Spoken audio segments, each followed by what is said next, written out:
KN. Rajanna ಅವರ 75ನೇ ಜನ್ಮದಿನದ ಅಮೃತ ಮಹೋತ್ಸವ ಮತ್ತು ಅಭಿನಂದನಾ ಗ್ರಂಥ ಬಿಡುಗಡೆ ಸಮಾರಂಭ ಇದರ ಅಧ್ಯಕ್ಷತೆ ವಹಿಸಿರ್ತಕ್ಕಂಥ ತುಮಕೂರು ಜಿಲ್ಲೆಯ ಉಸ್ತುವಾರಿ ಸಚಿವರು ಗೃಹ ಸಚಿವರು ಆದಂತ ಶ್ರೀ ಡಾಕ್ಟರ್ ಪರಮೇಶ್ವರ ಅವರೇ,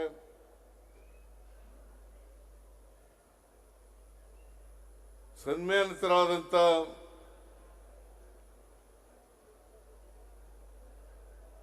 ಕೆ.ಎನ್. ರಾಜಣ್ಣ ಅವರೇ,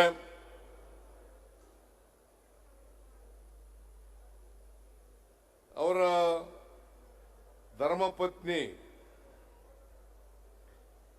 ಶ್ರೀಮತಿ ಶಾಂತಲಾ ಅವರೇ, ಮತ್ತೆ ಅವರ ಕುಟುಂಬ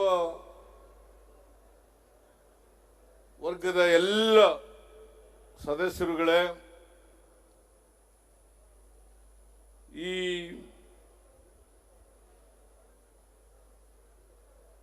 ಸಮಾರಂಭದಲ್ಲಿ ಆಶಯ ಭಾಷಣ ಮಾಡದಂತ ಹಿರಿಯ ಸಾಹಿತಿಗಳು ಆದಂತ ಬರಗೂರು ರಾಮಚಂದ್ರಪ್ಪ ಅವರೇ,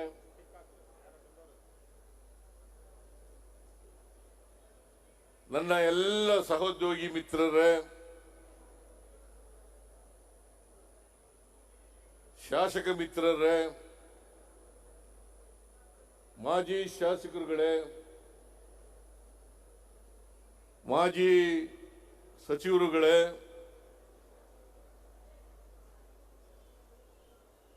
ವೇದಿಕೆ ಮೇಲಿರ್ತಕ್ಕಂಥ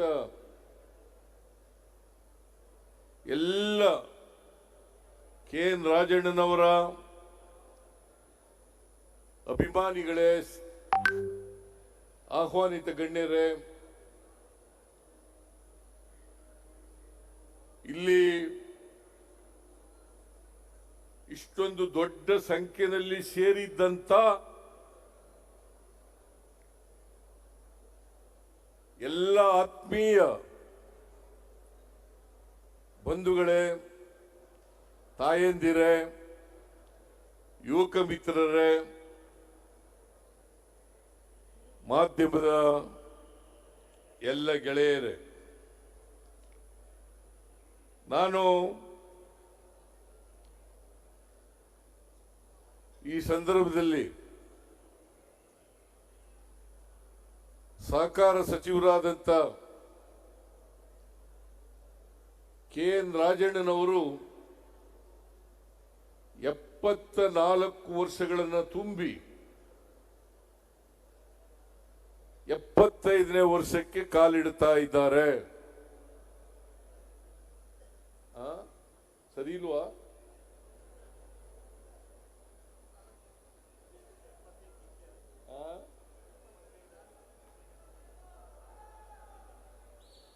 ತಪ್ಪಾಗಿದ್ರೆ ತಿದ್ಕೊಳ್ತೀನಿ. ಅವರ ಧರ್ಮಪತ್ನಿ ಹೇಳಿದ್ರು 75ನೇ ವರ್ಷಕ್ಕೆ ಕಾಲಿಡ್ತಾ ಇದ್ದಾರೆ.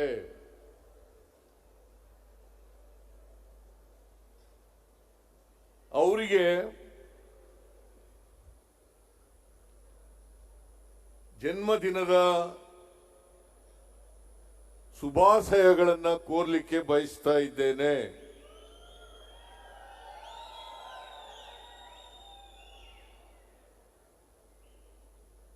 ಈ ಸಂದರ್ಭದಲ್ಲಿ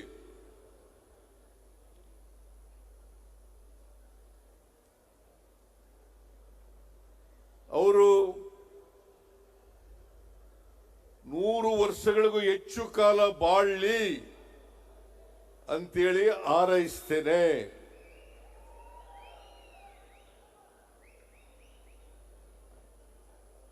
ಒಂದ್ಸಾರಿ ಮಹಾತ್ಮ ಗಾಂಧೀಜಿಯವರಿಗೆ ಅವರ ಅಭಿಮಾನಿಯೊಬ್ರು ಪತ್ರ ಬರೀತಾರೆ, 100 ವರ್ಷ ಬಾಳಿ ಅಂತೇಳಿ ಪತ್ರ ಬರೀತಾರೆ. ಅವರು ಅವರು ಅವರ ಅಭಿಮಾನಿಗೆ ಉತ್ತರ ಕೊಡ್ತಾರೆ, 100 ವರ್ಷ ಅಂತೇಳಿ ಕಡಿಮೆ ಹೇಳ್ಬಿಟ್ಟಿದೀಯ ನೀನು. ನಾನು 125 ವರ್ಷ ಬದುಕಬೇಕು ಅಂತೇಳಿ ಇಚ್ಛೆ ಇಟ್ಕೊಂಡಿದ್ದೀನಿ ಅಂತೇಳಿ ಮಹಾತ್ಮ ಗಾಂಧೀಜಿಯವರು ಅವರ ಅಭಿಮಾನಿಗೆ ಉತ್ತರ ಕೊಡ್ತಾರೆ. ನಾನು ಈ ಸಂದರ್ಭದಲ್ಲಿ ರಾಜಣ್ಣನವರು 100 ವರ್ಷಗಳಿಗೂ ಹೆಚ್ಚು ಕಾಲ ಬಾಳಲಿ ಅಂತಲ್ಲಿ ದೇವರಲ್ಲಿ ಪ್ರಾರ್ಥನೆಯನ್ನ ಮಾಡುತ್ತೇನೆ.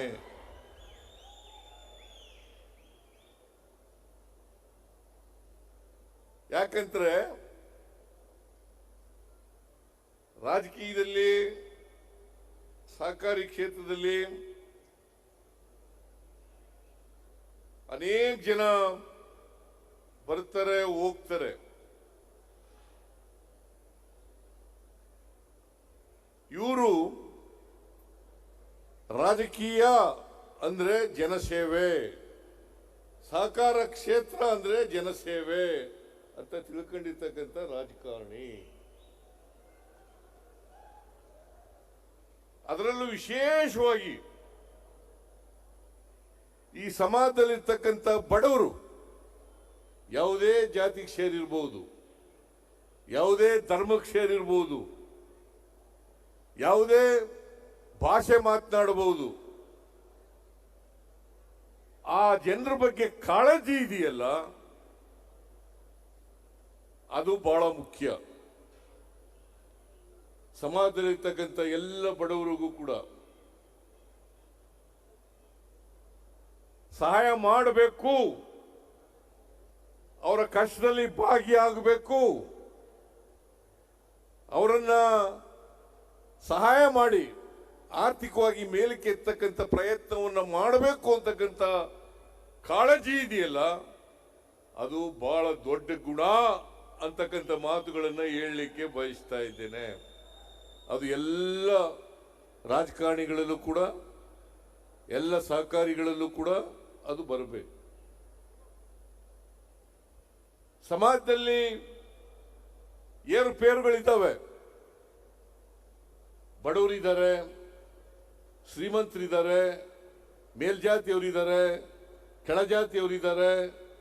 ಇವೆಲ್ಲವೂ ಕೂಡ ನಮ್ಮ ಸಾಮಾಜಿಕ ವ್ಯವಸ್ಥೆ. ಈ ಸಾಮಾಜಿಕ ವ್ಯವಸ್ಥೆಯನ್ನ, ಈ ಅಸಮಾನತೆಯನ್ನ ತೊಡಗಿಸ್ಬೇಕು. ಅಸಮಾನತೆಯನ್ನ ತೊಡಗಿಸಿ ಎಲ್ಲರೂ ಮುಖ್ಯವಾಹಿನಿಗೆ ಬರ್ತಕ್ಕಂಥ ಪ್ರಯತ್ನವನ್ನ ಮಾಡ್ತಕ್ಕಂಥದ್ದೇ ನಿಜವಾದ ರಾಜಕೀಯದ ಗುರಿ. ಅದನ್ನೇ ನಮ್ಮ ಸಂವಿಧಾನ ಹೇಳ್ತಕ್ಕಂಥದ್ದು. ನಮ್ಮ ಸಂವಿಧಾನ ಬಹಳ ಸ್ಪಷ್ಟವಾಗಿ ಹೇಳ್ತದೆ, ಸಮಾನವಾಗಿ ಎಲ್ಲರಿಗೂ ಅವಕಾಶಗಳನ್ನು ಒದಗಿಸ್ಕೊಡ್ಬೇಕು. ಅದರಲ್ಲಿ ಜಾತಿ, ಧರ್ಮ, ಪ್ರದೇಶ, ಭಾಷೆ ಯಾವುದು ಬರಲ್ಲ.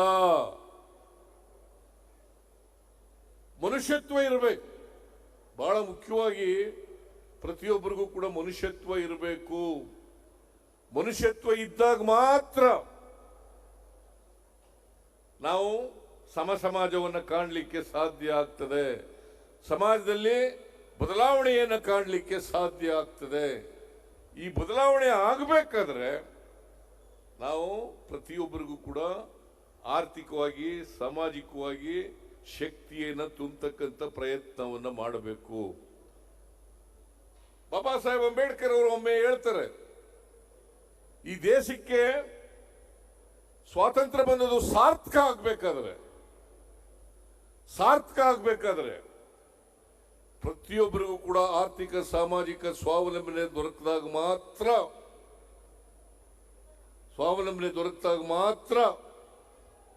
ಸ್ವಾತಂತ್ರ್ಯ ಬಂದದಕ್ಕೆ ಸಾರ್ಥಕ ಆಗ್ತದೆ. ಇಲ್ಲಿವರೆ ಸಾರ್ಥಕ ಆಗಲ್ಲ. ಇದು ನಾನು ಹೇಳಿದ್ದಲ್ಲ, ಬಾಬಾ ಸಾಹೇಬ್ ಅಂಬೇಡ್ಕರ್ ಅವರು ಬಹಳ ಹಿಂದೆನೇ ಹೇಳಿದ್ರು. ಸಂವಿಧಾನ ಬಂದ ಮೇಲೆ ಹೇಳಿದ್ದಂತ ಮಾತು ಇದು. ಒಂದು ಮಾತನ್ನ ನಾನು ಯಾವಾಗಲೂ ಹೇಳ್ತಾ ಇರ್ತೀನಿ. ಮಹಾತ್ಮ ಗಾಂಧೀಜಿಯವರು ಅಲ್ಲ, ಬಾಬಾ ಸಾಹೇಬ್ ಅಂಬೇಡ್ಕರ್ ಅವರು ಕಾನ್ಸ್ಟಿಟ್ಯೂಯೆಂಟ್ ಅಸೆಂಬ್ಲಿನಲ್ಲಿ ಒಂದು ಮಾತು ಹೇಳ್ತಾರೆ. ಏನಪ್ಪಾ ಅದು ಅಂತಂದ್ರೆ,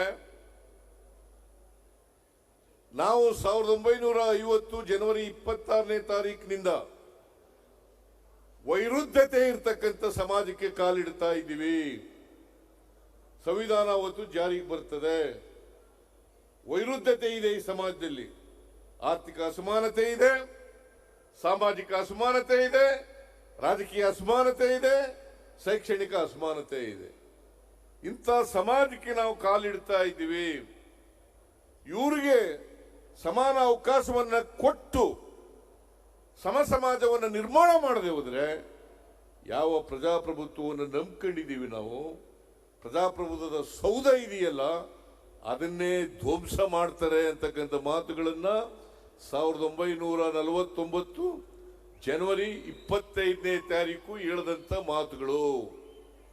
1949 ನವೆಂಬರ್ 25ನೇ ತಾರೀಕು.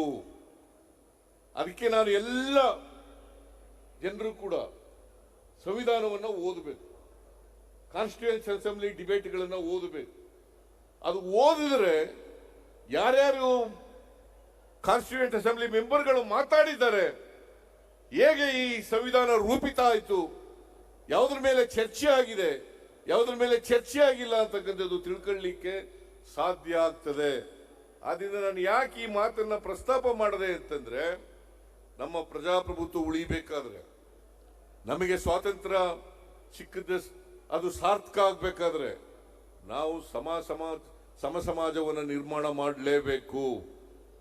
ಇವತ್ತು ಅಸಮಾನತೆ ಸಮಾಜದಲ್ಲಿ ಇದ್ರೆ ಅದಕ್ಕೆ ನಾವು ಕಾರಣರಲ್ಲ.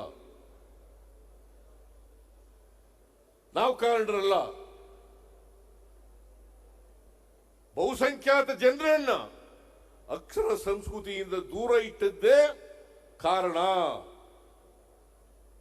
ಚತುರ್ವರ್ಣ ವ್ಯವಸ್ಥೆ ಕಾರಣ.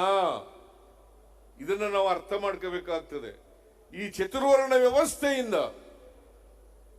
ಆರ್ಥಿಕ ಸಾಮಾಜಿಕ ಅಸಮಾನತೆ ನಿರ್ಮಾಣ ಆಯಿತು, ರಾಜಕೀಯ ಅಸಮಾನತೆ ನಿರ್ಮಾಣ ಆಯಿತು. ಇದು ಬದಲಾವಣೆ ಆಗಲೇಬೇಕು. ನಾವೆಲ್ಲ ಮನುಷ್ಯರು, ಮನುಷ್ಯತ್ವವನ್ನು ಬೆಳೆಸ್ಕೊಳ್ತಕ್ಕಂಥ ಪ್ರಯತ್ನವನ್ನು ಮಾಡಬೇಕು.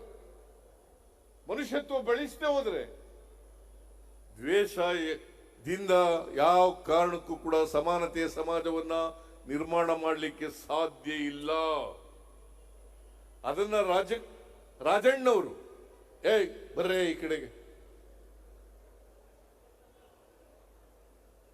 ರಾಜಣ್ಣವರು ಅದು ಸಹಕಾರಿ ಕ್ಷೇತ್ರ ಇರಲಿ, ರಾಜಕೀಯ ಕ್ಷೇತ್ರ ಇರಲಿ, ಎಲ್ಲ ಕ್ಷೇತ್ರದಲ್ಲೂ ಕೂಡ ಬಡವರ ಬಗ್ಗೆ ಅನುಕಂಪ, ಬಡವರನ್ನ ಮೇಲೆತ್ತಕ್ಕಂಥ ಕಮಿಟ್ಮೆಂಟು, ಬಡವರಿಗೆ ಸಹಾಯ ಮಾಡ್ತಕ್ಕಂಥ ಹೃದಯ ವೈಶಾಲ್ಯತೆ ಇದು ಇರಬೇಕು ಅಂತಕ್ಕಂಥದ್ದನ್ನು ಈ ಸಂದರ್ಭದಲ್ಲಿ ಹೇಳಲಿಕ್ಕೆ ಬಯಸ್ತಾ ಇದ್ದೇನೆ. ಆ ಗುಣವನ್ನ ರಾಜಣ್ಣವರಲ್ಲಿ ಕಾಣಲಿಕ್ಕೆ ಸಾಧ್ಯ ಆಗ್ತದೆ. ಅದಕ್ಕಾಗಿ ರಾಜಣ್ಣ ನನಗಿಷ್ಟ ಆಗೋದು. ಆಮೇಲೆ ಇನ್ನೊಂದು, ನಾನು ಇವರ ಲೇಖನ ಓದ್ದೆ.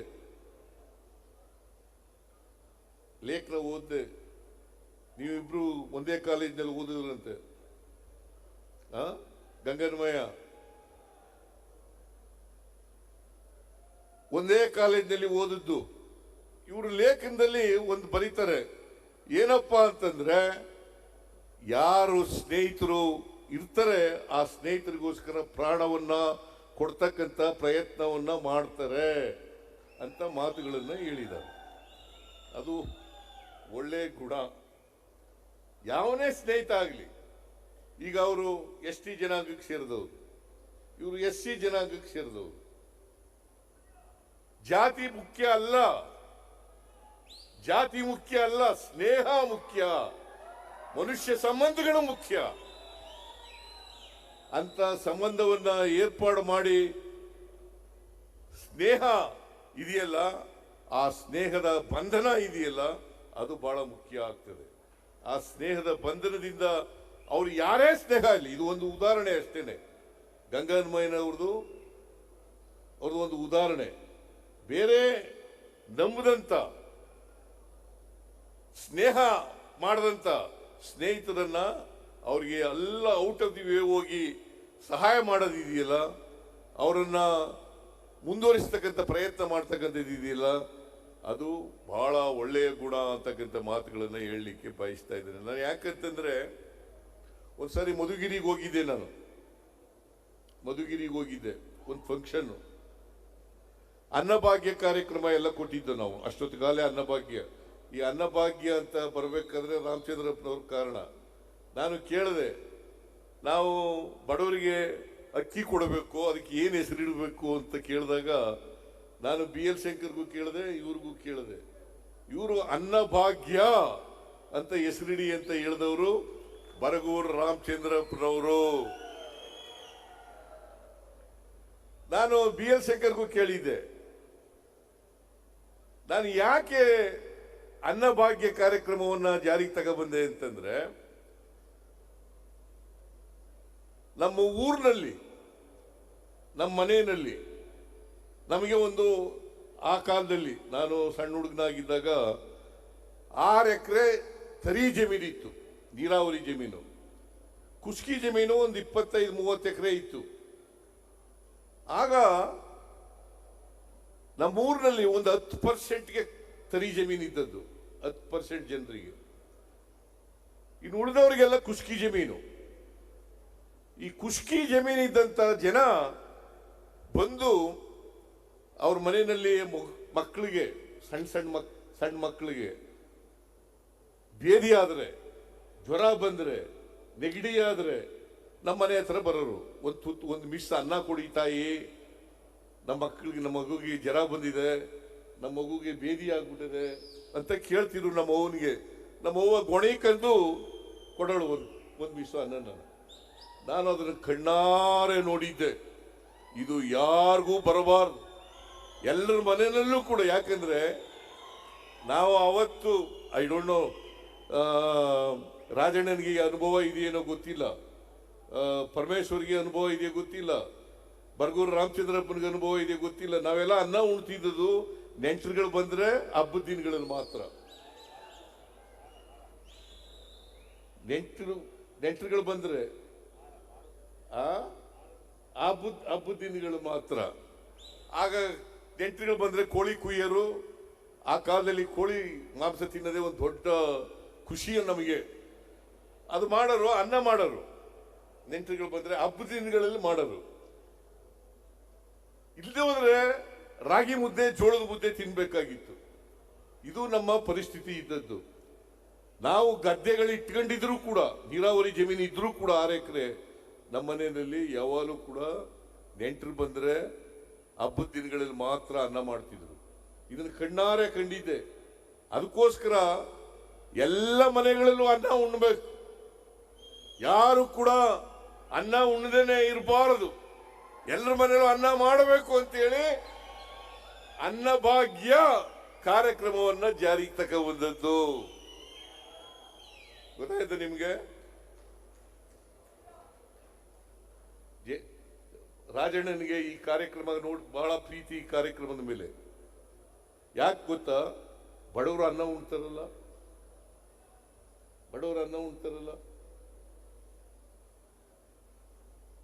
ಎಲ್ಲರ ಮನೆಯಲ್ಲೂ ಅನ್ನ ಮಾಡ್ತಾರಲ್ಲ. ಈಗ 10 kg ಮಾಡಿದ್ದೀವಿ, 5+5 10 kg ಮಾಡಿದ್ದೀವಿ. ಈ ಕಾರ್ಯಕ್ರಮ ಮಾಡಿದಾಗ ರಾಜಣ್ಣ ಸಲಹೆ ಕೊಟ್ಟರು. ಏನಂತ ನೋಡಿ ಸರ್, ಅನೇಕ ಜನ ಮಕ್ಕಳು ಚಪ್ಪಲಿ ಇಲ್ಲದೆ ಬರ್ತಾರೆ ಸ್ಕೂಲ್ಗೆ ಚಪ್ಪಲಿ ಇಲ್ಲದೆ ಬರ್ತಾರೆ. ನಾನು ಪ್ರೈಮರಿ ಸ್ಕೂಲ್ನಲ್ಲಿ ಇದ್ದಾಗ ಚಪ್ಪಲಿ ಇಲ್ಲದಾಗ ನಾನು ಹೈಸ್ಕೂಲ್ 2nd ಇಯರ್ ಹೋದಾಗ ಚಪ್ಪಲಿ ಹಾಕೊಂಡದು. ಅಲ್ಲಿವರೆಗೆ ಬರೀ ಕಾಲ್ನಲ್ಲೇ ನಡೀತಾ ಇದೆ. ಹೈಸ್ಕೂಲ್ 2nd ಇಯರ್ ಇರ್ವಿನ್ ರೋಡ್ನಲ್ಲಿ ಒಂದು ಅಂಗಡಿ ಇತ್ತು, ಚಪ್ಪಲಿ ಅಂಗಡಿ. ಆ ಚಪ್ಪಲಿ ಅಂಗಡಿ ಹೊಲಿಸ್ಕೊಂಡು ಟೈರ್ ಚಪ್ಪಲಿ, ಅದು ಏನು 3 ವರ್ಷ ಆದ್ರೂ ಅರಿಲೇ ಒಂದು ಹೊತ್ತಿಗೆ ಎಸ್ಬಿಟ್ಟೆ ತಂದದು. ಕೊನೆಗೆ PUC ಹೋದ್ಮೇಲೆ ಅಂತ ಚಪ್ಪಲಿ ಇದ್ದದು. ಅದಕ್ಕೆ ರಾಜಣ್ಣ ಹೇಳಿದ್ರು, ಬಹಳ ಜನ ನೀವು ಶ್ರೀಮಂತರ ಮಕ್ಕಳು ಶೂ ಹಾಕೊಂಡು ಬರ್ತಾರೆ, ಟೈ ಹಾಕೊಂಡು ಬರ್ತಾರೆ, ಯೂನಿಫಾರ್ಮ್ ಹಾಕೊಂಡು ಬರ್ತಾರೆ. ಇವರು ಪಾಪ ಬಡವರ ಮಕ್ಕಳು ಅವರು ಶಾಲೆಗೆ ಬರ್ಬೇಕು, ಬರಬೇಕಾದ್ರೆ ಕಷ್ಟ, ಮನೆಯಲ್ಲಿ ಬ್ರೇಕ್ಫಾಸ್ಟ್ ಇರಲ್ಲ. ಈಗ ನಾವೆಲ್ಲ ತಂಗಳು ಉಣ್ಕೊಂಡು ಬರೀವು, ತಂಗಳು ರಾಗಿ ಮುದ್ದೆ ಅಥವಾ ಜೋಳದ ಮುದ್ದೆ ಮಜ್ಜಿಗೆ ಕಲಸ್ಕೊಂಡು ಊಟ ಮಾಡ್ಕೊಂಡು ಬರ್ತಿದ್ದವು, ಶಾಲೆಗೆ ಹೋಗ್ತಿದ್ದವು. ಬಡವ್ರ ಮಕ್ಕಳು ಬರೀ ಕಾಲಿನಲ್ಲಿ ಬರ್ತಾರೆ, ಅವರಿಗೆ ಶೂ ಮತ್ತು ಸಾಕ್ಸ್ ಕೊಡ್ತಕ್ಕಂಥ ಭಾಗ್ಯ ಮಾಡಬೇಕು ಅಂತೇಳಿ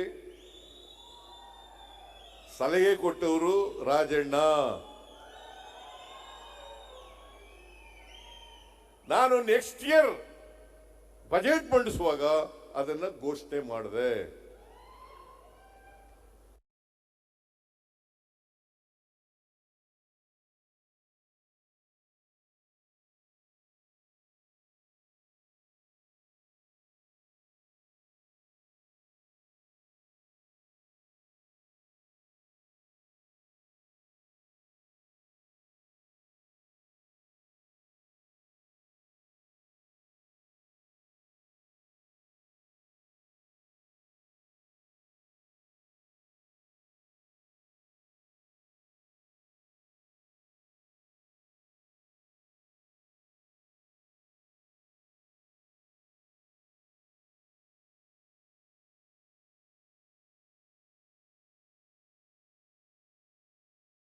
ಅದನ್ನು ಘೋಷಣೆ ಮಾಡಿದ್ರೆ ನಾನು ಯಾಕೆ ಈ ಮಾತನ್ನು ಹೇಳ್ತಾ ಇದ್ದೀನಿ, ಕೊಟ್ಟದ್ದು ರಾಜಣ್ಣ.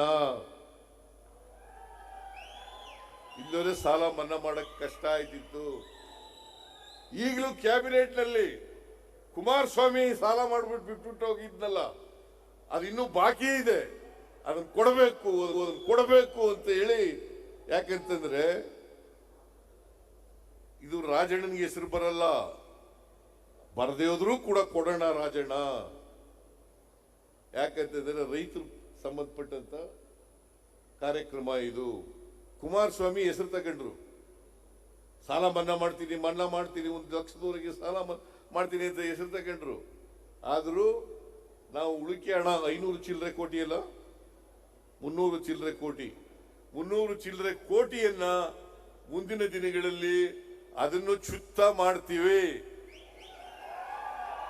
ನಾನು ಸಣ್ಣ ಮನ್ನಾ ಮಾಡಿದಂತ ಪಟ್ಟಿ ಸ್ವಲ್ಪ ಹಣ ಉಳ್ಕೊಂಡಿತ್ತು, ಆ ಹಣನು ಕೂಡ ಮನ್ನಾ ಮಾಡ್ತಕ್ಕಂಥ ಆ ಹಣನು ಕೂಡ ತೀರ್ಸ್ಕೊಟ್ಟಿದ್ದೇನೆ. ನಾನು ಯಾಕೆ ಈ ಮಾತುಗಳನ್ನ ಹೇಳ್ತಾ ಇದ್ದೀನಿ ಅಂತಂದ್ರೆ, ರಾಜಣ್ಣ ಯಾವಾಗಲೂ ಕೂಡ ನೇರ ನಡೆ ನುಡಿಯವನು, ನಿಷ್ಠುರವಾಗಿ ಮಾತಾಡ್ತಕ್ಕಂಥವನು. ಬಹುಶಃ ಅದು ನೇರ ನಡೆ ನುಡಿ, ನಿಷ್ಠುರವಾಗಿ ಮಾತಾಡ್ತಕ್ಕಂಥದ್ದು ಅದು ಇದ್ರೆ ಅದು ಸ್ವಾಭಿಮಾನದ ಸಂಕೇತ. ಯಾರಿಗೆ ಸ್ವಾಭಿಮಾನ ಇರ್ತದೆ ಅವರೆಲ್ಲರೂ ಕೂಡ ಮೇಲಕ್ಕೆ ಬರಲಿಕ್ಕೆ ಸಾಧ್ಯ ಆಗ್ತದೆ. ಸ್ವಾಭಿಮಾನ ಇಲ್ಲದೆ ಹೋದ್ರೆ ದಾಸ್ಯ ಮನೆ ಮಾಡ್ಕೊಳ್ತದೆ. ನಮ್ಮಲ್ಲಿ ಇನ್ನೂ ಕೂಡ ದಾಸ್ಯ ಹೋಗಿಲ್ಲ. ಬಹಳ ಜನ ವಿದ್ಯಾವಂತರು ಕೂಡ, ಅವಿದ್ಯಾವಂತರಿರ್ಲಿ, ವಿದ್ಯಾವಂತರು ಕೂಡ ಈಗ ಒಬ್ಬ ಮೇಲ್ಜಾತಿ ಬಡವ ಬಂದ್ರೆ ಅವನ್ನ ಸ್ವಾಮಿ ಬುದ್ಧಿ ಅಂತ ಕೈ ಮುಗಿತೀವಿ. ಅದೇ ಒಬ್ಬ ದಲಿತ ವಿದ್ಯಾವಂತನಾಗಿ ಶ್ರೀಮಂತನಾಗಿ ಬಂದ್ರೆ ಅವನನ್ನ ಸಿಂಗುಲರ್ ನಲ್ಲಿ ಮಾತಾಡಿಸ್ತೇವೆ. ಇದು ಗುಲಾಮಗಿರಿಯ ಸಂಕೇತ.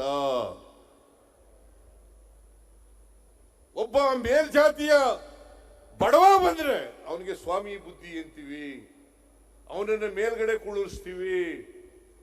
ಅದೇ ಒಬ್ಬ ದಲಿತ ವಿದ್ಯಾವಂತನಾದರೂ ಕೂಡ ಶ್ರೀಮಂತ ಆದರೂ ಕೂಡ ಅವರನ್ನ ನಾವು ಸಿಂಗುಲರ್ ನಲ್ಲಿ ಮಾತಾಡಿಸ್ತೀವಿ. ಇದು ಶೂದ್ರರಿಗಿರ್ತಕ್ಕಂಥ ದಾಸ್ಯದ ಸಂಕೇತ. ಇದನ್ನ ಕಿತ್ತು ಒಗಿಬೇಕು ಪ್ರತಿಯೊಬ್ಬರು ಕೂಡ. ಇದು ಕಿತ್ತು ಒಗೆದಿರೋದ್ರಿಲ್ಲೇನೆ ರಾಜಣ್ಣ ನಿಷ್ಠುರವಾಗಿ ಏನೇ ಅದರಿಂದ ಏನೇ ಪರಿಣಾಮ ಆಗಲಿ ಆ ಪರಿಣಾಮವನ್ನು ಎದುರಿಸ್ತೀನಿ ಅಂತಕ್ಕಂಥ ಧೈರ್ಯ ಇರಬೇಕಾಗ್ತದೆ. ಯಾವುದೇ ಪರಿಣಾಮ ಅದರಿಂದ ಆಗ್ಬೋದು, ಕೆಟ್ಟದ್ದು ಆಗ್ಬೋದು, ಒಳ್ಳೇದು ಆಗ್ಬೋದು. ನನ್ನ ಪ್ರಕಾರ ಒಳ್ಳೇದಾಗ್ತದೆ. ನಾನು ಇವತ್ತಿನವರೆಗೆ ನನಗೆಲ್ಲ ಒಳ್ಳೇದೇ ಆಗಿದೆ, ನನಗೆ ಕೆಟ್ಟದ ಆಗೇ ಇಲ್ಲ, ರಾಜಣ್ಣನಿಗೂ ಆಗಿಲ್ಲ ಅಂತ ಅನ್ಕೊಂಡಿದ್ದೀನಿ. ಈಗ ರಾಜಣ್ಣ ನೋಡಿ, ರಿಸರ್ವ್ ಕಾನ್ಸ್ಟಿಟ್ಯೂನ್ಸಿಲಿ ಸ್ಪರ್ಧೆ ಮಾಡ್ತಾ ಇಲ್ಲ, ಎಸ್ಟಿಗೆ ರಿಸರ್ವ್ ಆಗಿದೆ, ಸ್ಥಾನಗಳಿದ್ದಾವೆ. 2008ರಲ್ಲಿ ರಿಸರ್ವ್ ಆಯಿತು, 2008ರಲ್ಲಿ ರಿಸರ್ವ್ ಆಯಿತು. ಅವರು ಸಾಮಾನ್ಯ ಕ್ಷೇತ್ರದಲ್ಲಿ ನಿಂತ್ಕೋತಾರೆ. ಈಗ 3 ಸಾರಿ MLA ಆಗಿರೋದು ಕೂಡ ಸಾಮಾನ್ಯ ಕ್ಷೇತ್ರದಲ್ಲಿ. ಸಾಮಾನ್ಯವಾಗಿ ಅವರು ST ಕ್ಷೇತ್ರದಲ್ಲಿ ರಿಸರ್ವ್ ಕಾನ್ಸ್ಟಿಟ್ಯೂನ್ಸಿಲಿ ನಿಂತ್ಕೋತಾರೆ. ಇವರು ಸಾಮಾನ್ಯ ಕ್ಷೇತ್ರದಿಂದ ಗೆದ್ದಿದ್ದಾರೆ. 2 ಸಾರಿ ಸೋತಿರ್ಬೋದು. ಗೆಲುವು ಸೋಲುಗಳು ರಾಜಕೀಯದಲ್ಲಿ ಸಾಮಾನ್ಯ. ಶ್ರೀಮತಿ ಇಂದಿರಾ ಗಾಂಧಿ ಅವರೇ ಸೋತರು. ಇಡೀ ದೇಶದ ಜನರನ್ನ ಗೆಲ್ಲಿಸ್ತಕ್ಕಂಥ ಶಕ್ತಿ ಇದ್ದಂತ ಇಂದಿರಾ ಗಾಂಧಿ ಅವರೇ ಸೋತರು. ನಾನು ಸೋತಿದ್ದೀನಿ. ನಾನು 3 ಸಾರಿ ಸೋತಿದ್ದೀನಿ, ಅಲ್ಲ 4 ಸಾರಿ ಸೋತಿದ್ದೀನಿ. 9 ಸಾರಿ ಗೆದ್ದಿದ್ದೀನಿ. 4 ಸಾರಿ ಸೋತಿದ್ದೀನಿ, 9 ಸಾರಿ ಗೆದ್ದಿದ್ದೀನಿ. ಸೋಲು ಗೆಲುವುಗಳು ರಾಜಕೀಯದಲ್ಲಿ. ಆದರೆ ಸೋಲು ಗೆಲ್ಲಿ ನಾವು ಬದ್ಧತೆ ಇರ್ತಕ್ಕಂಥ ವಿಚಾರವನ್ನ, ನಂಬಿಕೆ ಇಟ್ಟುಕೊಂಡಿರ್ತಕ್ಕಂಥ ವಿಚಾರವನ್ನ ಯಾವ ಕಾರಣಕ್ಕೂ ಕೂಡ ಮರಿಬಾರದು, ಯಾವ ಕಾರಣಕ್ಕೂ ಕೂಡ ವಿಚಲಿತರಾಗಬಾರದು. ಇದನ್ನ ನಾವು ಮಾಡಿದ್ರೇನೆ ನಾವು ರಾಜಕೀಯದಲ್ಲಿ ಇದ್ದದಕ್ಕೆ ಸಾರ್ಥಕ ಆಗ್ತದೆ. ನಮ್ಮ ಬದುಕು ಸಾರ್ಥಕ ಆಗ್ತದೆ. ನಾವು ಈ ಹುಟ್ಟು ಸಾವುಗಳಿರ್ತಾವಲ್ಲ, ಇವು ಇದ್ದೇ ಇರ್ತವೆ. ಇದು ಎಲ್ಲರೂ ಹುಟ್ಟಿದ ಸಾಯಲೇಬೇಕು. ಒಬ್ರು 70 ವರ್ಷ ಬದುಕಬಹುದು, ಒಬ್ರು 80 ವರ್ಷ ಬದುಕಬಹುದು, ಒಬ್ರು 100 ವರ್ಷ ಬದುಕಬಹುದು, ಒಬ್ರು 120 ವರ್ಷ ಬದುಕಬಹುದು. ಆದರೆ ಈ ಹುಟ್ಟು ಸಾವಿನ ನಡುವೆ ಇದೆಯಲ್ಲ, ಅದನ್ನ ಸಾರ್ಥಕ ಮಾಡ್ಕೊಳ್ತಕ್ಕಂಥ ಪ್ರಯತ್ನ ಮಾಡ್ತಕ್ಕಂಥದ್ದೇ ನಿಜವಾದಂತ ಬದುಕು ಅಂತಕ್ಕಂಥದನ್ನ ಅರ್ಥ ಮಾಡ್ಕೋಬೇಕಾಗ್ತದೆ. ನೀವು ಒಂದ್ಸಾರಿ ಇಂಥವ್ರಿಗೆ ನೋಡ್ಬೇಕು. ಪ್ರತಿಯೊಬ್ರು ಕೂಡ ಹುಟ್ಟಿದ ಮೇಲೆ ನನ್ನ ಜೀವನ ಸಾರ್ಥಕ ಆಗಿದೆಯಾ ಇಲ್ವಾ ಅಂತೇಳಿ ಒಂದ್ಸಾರಿ ಹಿಂದಿರುಗಿ ನೋಡ್ಬೇಕು. ನಿಮಗೆ ಸಮಾಧಾನ ಆದ್ರೆ, ನಿಮ್ಮ ಜೀವನ ಸಾರ್ಥಕ ಆಗಿದ್ರೆ ಹುಟ್ಟಿದದಕ್ಕೆ ಸಾರ್ಥಕ ಆಗ್ತದೆ, ಇಲ್ಲವರೇ ಸಾರ್ಥಕ ಆಗ ಅಲ್ವಾ? ಅದನ್ನ ರಾಜಣ್ಣ ಅವರ ಜೀವನವನ್ನ ಸಾರ್ಥಕ ಮಾಡ್ಕೊಂಡಿದ್ದಾರೆ.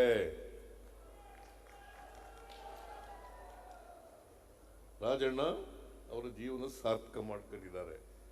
ಅದರಿಂದ ನಾನು ಒಂದ್ಸಾರಿ ರಾಜಣ್ಣನಿಗೆ ನಾನು ಸೋತ್ರು, ಮಧುಗಿರಿಯಿಂದ ಬಹಳ ಕಡಿಮೆ ಅಂತರದಲ್ಲಿ ಸೋತ್ರಿಲ್ಲ, 2009 ಇರಬೇಕು. 2009 ಬೈ ಎಲೆಕ್ಷನ್ ಮೇಲೆ ನಿಂತಿದ್ರು. ಕುಮಾರಸ್ವಾಮಿ ಅವರ ಧರ್ಮಪತ್ನಿ ನಿಂತಿದ್ರು ಇವ್ರ ಮೇಲೆ ಅಲ್ಲ. ಆಗ ನಾನು ಚುನಾವಣೆ ಬರ್ತೀನಿ ಅಂತ ಹೇಳಿದ್ದೆ ಪ್ರಚಾರ ಮಾಡಕ್ಕೆ. ಆಮೇಲೆ ತೀರ್ಮಾನ ತಗೊಂಡೆ, ನಾನು ಕಾಂಗ್ರೆಸ್ನ ಉಪಚುನಾವಣೆಯಲ್ಲಿ ನಿಂತಿರ್ತಕ್ಕಂಥ ಕಾಂಗ್ರೆಸ್ನ ಅಭ್ಯರ್ಥಿಗಳಿಗೆ ಪ್ರಚಾರಕ್ಕೆ ಹೋಗಬಾರದು ಅಂತ ತೀರ್ಮಾನ ತಗೊಂಡೆ. ಆಗ ಇವ್ರ ಕಾನ್ಸ್ಟಿಟ್ಯೂನ್ಸಿಗೂ ಬರಲಿಲ್ಲ, ಪಾಪ ಕಡಿಮೆ ಅಂತರದಲ್ಲಿ ಸೋತು. ಕಡಿಮೆ ಅಂತರದಲ್ಲಿ ಸೋತ್ಬಿಟ್ರು. ಆಗ ನನಗೆ ಬಹಳ ಬೈಕೊಂಡಿದ್ದ ರಾಜಣ್ಣ. ಅಲ್ಲ, ಈಗಲೂ ಬೈಕತಿಯ? ಈಗಿಲ್ಲ, ಸತ್ಯ ಹೇಳಿದ್ಮೇಲೆ ಬಿಟ್ಬಿಡಯ್ಯ. ಸತ್ಯ ಹೇಳಿದ್ಮೇಲೆ ಹಣೆ ಬರ ನಂಬ್ಕೊಳಕ್ ಹೋಗ್ಬೇಡ, ಹಣೆ ಬರ ನಂಬೋದು ಬೇಡ. ಯಾಕಂದ್ರೆ ಈ ಕರ್ಮ ಸಿದ್ಧಾಂತ ಇದೆಯಲ್ಲ, ಇದನ್ನ ಬಸವಣ್ಣವ್ರನ್ನೇ ತೆಗೆದಾಕ್ಬಿಟ್ಟಿದ್ರು. ಹಣೆ ಬರ ಅನ್ನೋದು ಇದೆಯಲ್ಲ, ಇದು ನಮ್ಗೆ ಬೇರೆಯವ್ರು ಹೇಳ್ಕೊಟ್ಟಿರೋದು. ಯಾವ ದೇವರು ಯಾರ ಮೇಲೂ ಯಾವ ಹಣೆಲೂ ಬರೆಯಲ್ಲ. ಹಾಗಾದ್ರೆ ನಮ್ಮ ಅಪ್ಪನಿಗೆ 6 ಜನ ಮಕ್ಕಳು. ನಮ್ಮ ಅಣ್ಣ 4ನೇ ತರಗತಿವರೆಗೂ ಓದ್ದ. ಇನ್ನಿಬ್ರು ತಮ್ಮದಿರು ಓದ್ಲೇ ಇಲ್ಲ, ಇಬ್ರು ಅಕ್ಕದಿರು ಓದ್ಲೇ ಇಲ್ಲ. ಅವ್ರಿಗೆಲ್ಲ ಬರೆದ್ಬಿಟ್ಟಿದ್ನ ದೇವರು, ಓದ್ಬೇಡ ನೀನು ಅಂತ, ಶಾಲೆಗೆ ಹೋಗ್ಬೇಡಿ ಅಂತ ಬರೆದ್ಬಿಟ್ಟಿದ್ದ. ನನಗೆ ಮಾತ್ರ ಲಾ ಓದು ಅಂತ ಬರೆದ್ಬಿಟ್ಟಿದ್ನ, ನೀವು ಚೀಫ್ ಮಿನಿಸ್ಟರ್ ಆಗುವಂತ ಬರೆದ್ಬಿಟ್ಟಿದ್ನ. ಹಾಗಾದ್ರೆ ತಾರತಮ್ಯ ಮಾಡೋದು, ಒಬ್ರಿಗೊಬ್ರಿಗೆ ತಾರತಮ್ಯ ಮಾಡೋದು ಇದೆಯಲ್ಲ, ದೇವರು ಯಾರಿಗೂ ತಾರತಮ್ಯ ಮಾಡಲ್ಲ. ಅದಕ್ಕೆ ಬಸವಾದಿ ಶರಣರು ಈ ಕರ್ಮ ಸಿದ್ಧಾಂತವನ್ನ ತ್ಯಜಿಸಿದ್ರು. ಕರ್ಮ ಸಿದ್ಧಾಂತ ಇದೆಯಲ್ಲ, ನಾನು ಈಗ ಯಾಕಪ್ಪ ಬಟ್ಟೆ ಇಲ್ಲ, ಈಗ ಯಾಕೆ ನಿನಗೆ ಹೊಟ್ಟೆಗಿಲ್ಲ, ನೀನು ಯಾಕೆ ಅವಿದ್ಯಾವಂತನಾಗಿದ್ದೀಯ ಅಂತಂದ್ರೆ, ನಾನು ಹಿಂದಿನ ಜನ್ಮದಲ್ಲಿ ಪಾಪದ ಕೆಲಸ ಮಾಡಿಬಿಟ್ಟಿದ್ದೆ, ಕರ್ಮದ ಕೆಲಸ ಮಾಡಿಬಿಟ್ಟಿದ್ದೆ, ಅದಕ್ಕೆ ಈ ಜನ್ಮದಲ್ಲಿ ನಾನು ಹಿಂಗೆ ಹುಟ್ಟುಬಿಟ್ಟಿದ್ದೀನಿ. ಯಾರು ಹೇಳ್ಕೊಟ್ಟಿರೋದು ಇದನ್ನ? ಮೇಲ್ಜಾತಿಯವರು ಹೇಳ್ಕೊಟ್ಟಿರೋದು. ಹುಷಾರಾಗಿರ್ಬೇಕು, ಇದನ್ನೆಲ್ಲ ನಂಬ್ಕೊಳಕ್ ಹೋಗ್ಬಿಟ್ಟು. ಯಾರು ಹುಟ್ಟಿನಿಂದ ಕೀಳುವಲ್ಲ, ಯಾರು ಮೇಲೂ ಅಲ್ಲ. ಹುಟ್ಟಿನಿಂದ ಯಾರೋ ಅಸಮರ್ಥರು ಅಲ್ಲ, ಸಮರ್ಥರು ಅಲ್ಲ. ಹುಟ್ಟಿನಿಂದ ಯಾರೂ ಆಗಲ್ಲ. ಹಾಗಾದ್ರೆ ಅಂಬೇಡ್ಕರ್ ಹೆಂಗೆ ಅಷ್ಟೊಂದು ಮೇಧಾವಿ ಆದರು? ದಲಿತ ಜಾತಿಲಿ ಹುಟ್ಟಿದ್ದು, ಯಾಕೆ ಮೇಧಾವಿ ಆದರು? ವಾಲ್ಮೀಕಿ ಯಾಕೆ ಮೇಧಾವಿ ಆದರು? ರಾಮಾಯಣ ಬರೆದರು. ಎಷ್ಟು ಜಾತಿಲಿ ಹುಟ್ಟಿದ್ರಲ್ಲ. ನಾನು ಕುರುಬರ ಜಾತಿಲಿ ಹುಟ್ಟಿದ್ದೀನಲ್ಲ.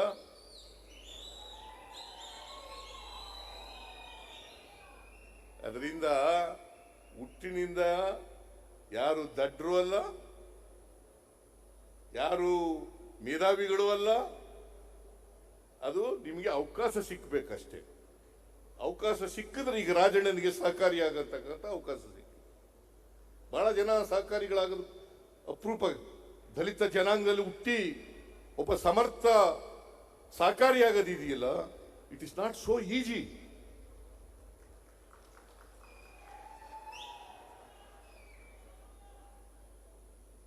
ನಾವು ಅವಕಾಶ ಸಿಕ್ಬೇಕಷ್ಟೇನೆ. ನನಗೆ ಅವಕಾಶ ಸಿಕ್ತು, ನಾನು ಬೆಳೆದು, ನಾನು ಲಾಯರ್ ಆದೆ, MLA ಆದೆ, ಮುಖ್ಯಮಂತ್ರಿ ಆಗ್ಲಿಕ್ಕೆ ಅವಕಾಶ ಸಿಕ್ತು. ಇಲ್ಲರೂ ಆಗ್ತಾ ಇರ್ಲಿಲ್ಲ. ನಾನು ಓದ್ದೆ ಹೋಗಿದ್ರೆ ಇವೇನೂ ಆಯ್ತಿರ್ಲಿಲ್ಲ. ಅದಕ್ಕೆ ನಾನು ರಾಜಪ್ಪ ಮೇಷ್ರನ್ನ ಯಾವಾಗಲೂ ನೆನ್ಕೊತಾ ಇರ್ತೀನಿ. ನಾನು ನೇರವಾಗಿ 5ನೇ ತರಗತಿ ಸೇರಿದೆ. ಆ ರಾಜಪ್ಪ ಮೇಷ್ಟ್ರು ಬರದೇ ಹೋಗಿದ್ರೆ ನಮ್ಮೂರಿಗೆ ಹೆಡ್ ಮಾಸ್ಟರ್ ಆಗಿ, ನಾನು 5ನೇ ತರಗತಿಗೆ ಸೇರ್ಕತಾನೂ ಇರಲಿಲ್ಲ, ವಿದ್ಯಾವಂತನ ಆಯ್ತಾನೂ ಇರಲಿಲ್ಲ, MLA ಆಯ್ತಾನೂ ಇರಲಿಲ್ಲ, ಮುಖ್ಯಮಂತ್ರಿ ಆಯ್ತಾನೂ ಇರಲಿಲ್ಲ. ಆಮೇಲೆ ಬಾಬಾ ಸಾಹೇಬ್ ಅಂಬೇಡ್ಕರ್ ಅವರ ಸಂವಿಧಾನ ಇದೆಯಲ್ಲ, ಅದು ಇಂಥ ಸಂವಿಧಾನ ಇಲ್ಲಿ ಹೋದ್ರೆ ನಾವೆಲ್ಲರೂ ಕೂಡ ಮುಖ್ಯವಾಹಿನಿಗೆ ಬರಕ್ಕೆ ಆಯ್ತಾನೇ ಇರಲಿಲ್ಲ. ನಾವು ಅವಕಾಶ ಸಿಕ್ಕಿದಾಗ ಈ ಸಮಾಜದಲ್ಲಿ ಬದಲಾವಣೆ ತರಲಿಕ್ಕೆ ಪ್ರಾಮಾಣಿಕ ಪ್ರಯತ್ನವನ್ನು ಮಾಡಬೇಕು. ನಾನು ಅದಕ್ಕೆ ಹಿಂದೆ ಮುಖ್ಯಮಂತ್ರಿ ಆಗಿರುವಾಗ, ಈಗ ಮುಖ್ಯಮಂತ್ರಿ ಆದಾಗ, ಕಾಂಗ್ರೆಸ್ ಪಕ್ಷ ಅಧಿಕಾರಕ್ಕೆ ಬಂದಾಗ, ನಾವು ಸಮಾಜದಲ್ಲಿ ಬಡತನ ಹೋಗಲಾಡಿಸ್ಬೇಕು, ಸಾಮಾಜಿಕ ಆರ್ಥಿಕ ಶಕ್ತಿಯನ್ನು ತುಂಬತಕ್ಕಂಥ ಕೆಲಸ ಮಾಡಬೇಕು. ಅದು ಮಾಡಿದಾಗ ಮಾತ್ರ ಸಮಾಜದಲ್ಲಿ ಬದಲಾವಣೆಯನ್ನು ಮಾಡಲಿಕ್ಕೆ ಆಗ್ತದೆ. ಅದಕ್ಕೋಸ್ಕರ ನಾನು ಯಾಕೆ ರಾಜಣ್ಣವ್ರನ್ನ ನಂಬ್ತೀನಿ, ಪ್ರೀತಿಸ್ತೀನಿ ಅಂತಂದ್ರೆ, ಅವರ ಬಡವರ ಮೇಲೆ ಇರ್ತಕ್ಕಂಥ ಕಾಳಜಿ, ಬಡವರ ಮೇಲೆ ಇರ್ತಕ್ಕಂಥ ಕಾಳಜಿ. ಯಾವುದೇ ಜಾತಿ ಸೇರಿರಲಿ. ಈಗ ನಾವು ಗ್ಯಾರಂಟಿ ಯೋಜನೆಗಳನ್ನು ಜಾರಿ ಕೊಟ್ಟಿದ್ದೀವಿ. ಅದರ ಜಾತಿ ಇದೆಯಾ, ಪಕ್ಷ ಇದೆಯಾ, ಧರ್ಮ ಇದೆಯಾ? ಎಲ್ಲ ಜಾತಿಯವರು ಇದ್ದಾರೆ. ಬಿಜೆಪಿ ಅವರು ಇಲ್ವಾ? JDS ನವರು ಇಲ್ವಾ? ಅವ್ರನ್ನೆಲ್ಲ ಬಿಟ್ಬಿಟ್ಟಿದ್ದೀವ ನಾವು? ಎಲ್ಲ ಗ್ಯಾರಂಟಿ ಯೋಜನೆಗಳನ್ನ ಎಲ್ಲ ಸಮಾಜದಲ್ಲಿರ್ತಕ್ಕಂಥ ಎಲ್ಲ ಬಡವರಿಗೆ 1,64,00,000 ಕುಟುಂಬಗಳಿಗೆ ಗೃಹ ಜ್ಯೋತಿ ಫ್ರೀ ಕರೆಂಟ್ ಕೊಟ್ಟಿದ್ದೀವಿ. 1,22,000 1,22,00,000 ಕುಟುಂಬದವರಿಗೆ 2,000 ರೂಪಾಯಿ ಫ್ರೀಯಾಗಿ ಕೊಡ್ತಾ ಇದ್ದೀವಿ. 1,22,00,000 ಕುಟುಂಬಗಳಿಗೆ ಫ್ರೀಯಾಗಿ ಕೊಡ್ತಾ ಇದ್ದೀವಿ. ಎಲ್ಲ ಮಹಿಳೆಯರಿಗೂ ಜಾತಿ ಇದೆಯದು ಏನ್ರಮ್ಮ? ಎಲ್ಲ ಮಹಿಳೆಯರಿಗೂ ಕೂಡ ಫ್ರೀಯಾಗಿ KSRTC ಬಸ್ನಲ್ಲಿ ಓಡಾಡಬಹುದು ಅಲ್ವಾ? ಅದರಲ್ಲಿ ಇಂಥ ಜಾತಿಯವರಿಗೆ ಹೋಗ್ಬೇಕು ಅಂತ ಹೇಳಿದೀವ, ಇಂಥ ಪಕ್ಷದವರೇ ಹೋಗ್ಬೇಕು ಅಂತ ಹೇಳಿದೀವ?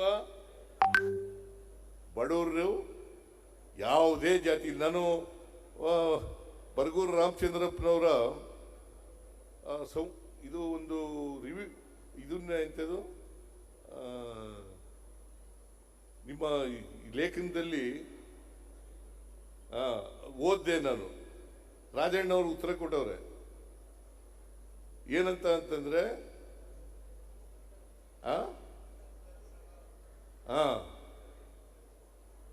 ಏನಂತ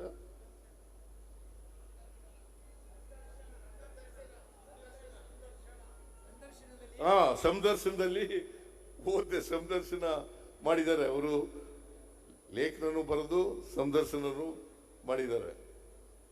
ಆದರೆ ಸಂದರ್ಶನ ಓದ್ದೆ, ಸುಮ್ಮನೆ ಬರುವಾಗ ಕಣ್ಣಾಡಿಸ್ತೆ. ಅದರಲ್ಲಿ ಅಲ್ಲಿ ರಾಜಣ್ಣ ಹೇಳಿದ್ದಾನೆ, ನೋಡಪ್ಪ, ನಾವು ಯಾವ ಧರ್ಮ ಜಾತಿ ಎಲ್ಲ ನೋಡ್ಬೋದು.